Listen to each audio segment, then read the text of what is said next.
महाराजा रावण ने मनुष्य के बारे में क्या बताया, सुनकर आप हैरान हो जाओगे। आइए जानते हैं। रावण ने कहा, जीना अच्छी बात है, परंतु जो अपनी आन को बेचकर जीते हैं और अमनाओं की भांति उनका कोई आदर नहीं करते। मृत्यु तो एक दिन अवश्य आएगी, परंतु जो कायर होते हैं वो मृत्यु को आने से पहले कई बार मर जाते हैं। जो जीवन के अंतिम दिन तक अपना मस्तक किसी के सामने झुकने ना दे, जो वीरों की भांति लड़ता हुआ मर जाए, उसके जीने में भी शान है और उसके मरने में भी शान है। अब आइए दोस्तों जानते हैं भगवान श्री कृष्ण ने मनुष्य के बारे में क्या कहा कि मनुष्य जो है अपना ज़िंदगी को किस तरह से बर्बाद कर रहे हैं। मनुष्य भगवान की पूजा नहीं करते हैं, उसका अपमान करते हैं। आइए, श्री कृष्ण भगवान गीता में कहते हैं कि जो लोग भगवान को भूलकर केवल भोग और आनंद में फंसे रहते हैं वे मूर्ख होते हैं। उनका जीवन व्यर्थ चला जाता है, उनका बुरा अंत निश्चित है। सांसारिक क्रियाओं में फंसे लोगों को कभी तृप्ति नहीं मिलती। तृप्ति केवल परमात्मा के अर्पण से ही प्राप्त हो सकती है। मनुष्य के पास जो कुछ सुख सुविधाएं, भोग आनंद की सामग्री है वह परमात्मा के रूप में मौजूद इस विशाल संसार की सेवा के लिए है, लेकिन लोग इसे अपना मानकर भोगते हैं और मालिक की बजाय इनके गुलाम हो जाते हैं। इस सामग्री के खाने खोने पाने को वे अपना खोना पाना या बनना बिगड़ना मानने लगते हैं। यही उनके विनाश का कारण बनता है। जब मनुष्य स्वयं को भगवान के प्रति समर्पित कर देता है तो चाहे कैसी भी प्रतिकूल या अनुकूल परिस्थिति आए, वह सब भगवान की दया और कृपा में बदल जाती है।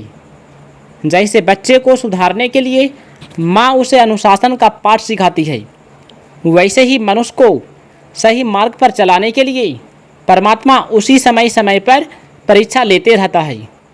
विषमता भगवान में नहीं, प्राणियों में मौजूद होती है। इसी कारण वे भगवान से दूर हो जाते हैं। जाति और आचरण को लेकर व्यक्ति को परमात्मा की ओर से निराश नहीं होना चाहिए। जाति और आचरण नष्ट होने वाला तथा बनावटी है, पर भगवान के साथ व्यक्ति का संबंध नित्य तथा वास्तविक है। संसार के लोग बाहरी आवरण से प्रभावित होते हैं, जबकि परमात्मा भीतरी भाव से होते हैं। अब आइए जानते हैं भगवान श्री कृष्ण क्या कहते हैं। सबसे बड़ी बात, भगवान श्री कृष्ण कहते हैं कि जिन व्यक्तियों के शरीर का जीवन और मरण चलता रहता है वे अपनी सीमित बुद्धि और योग्यता से असीम परमात्मा को कभी नहीं जान सकती। अच्छा बुरा, प्राप्त अप्राप्त, सत्य असत्य, उचित अनुचित, कर्तव्य अकर्तव्य, नित्य अनित्य, इस जानकारी का नाम ज्ञान है। शरीर और संसार को नष्ट होने वाला जानकर भी इसमें रहकर मैं और मेरा करना मोह है और इनसे अलग रहने का नाम मुक्ति है। अपराधी को क्षमा कर देना चाहिए, उसके अपराध को यह लेना और यह इच्छा करना कि उसे कहीं भी उसके अपराध के लिए दंड न मिले, इस गुण को क्षमा कहा गया है। परमात्मा को पाने के लिए और दूसरों के कल्याण के लिए जैसा आपने देखा, सुना और समझा, उसे वैसा का वैसा बिना मिलावट के कह देना सत्य है। इंद्रियों को उनके विषयों से अलग करके परमात्मा के ध्यान में लगाना दम है तथा मन को सांसारिक भोगों के चिंतन से अलग करने का नाम सम है। मन, इंद्रियां और शरीर को जब अनुकूल हालात से जो खुशी प्राप्त होती है तो उसे सुख कहते हैं। इसके विपरीत प्रतिकूल हालात से जो ना खुशी प्राप्त होती है उसे दुख कहा जाता है। अपने मन, वचन या कर्म से किसी भी अच्छे या बुरे हाल में किसी प्राणी को जरा भी दुख कष्ट न पहुंचाना अहिंसा है।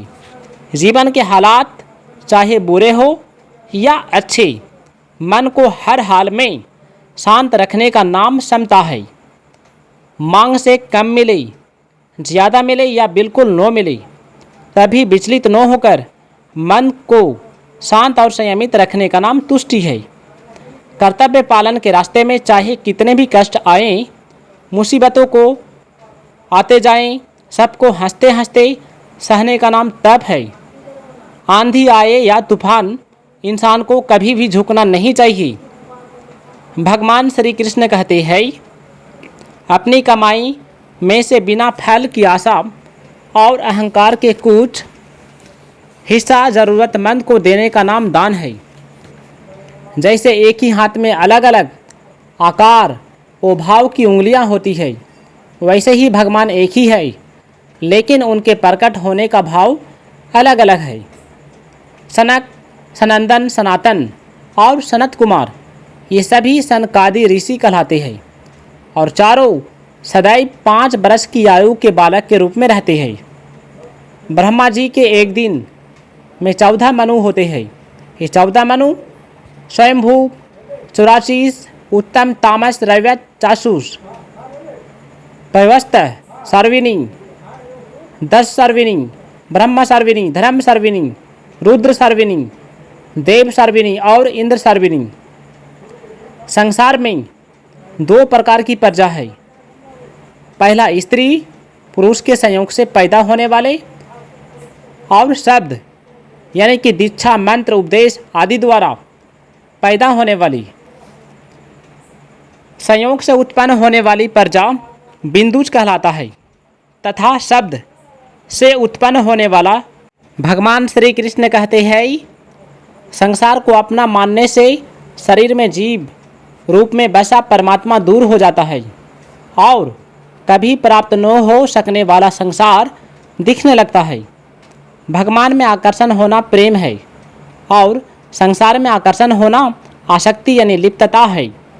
याद रखें कि चाहे जितने भोग पदार्थ, धन संपदा मिल भी जाए, कामनाओं की पूर्ति कभी नहीं हो सकती। एक के बाद दूसरी कामना मनुष्य को उलझाए रखती है। हमारा शरीर निरंतर बदलता रहता है, लेकिन आत्मा जो बचपन में होता है वही रहता है। आत्मा के स्तर में कोई परिवर्तन नहीं होता। इससे सिद्ध होता है कि आत्मा अक्षर यानी नष्ट न होने वाला अपरिवर्तनीय है।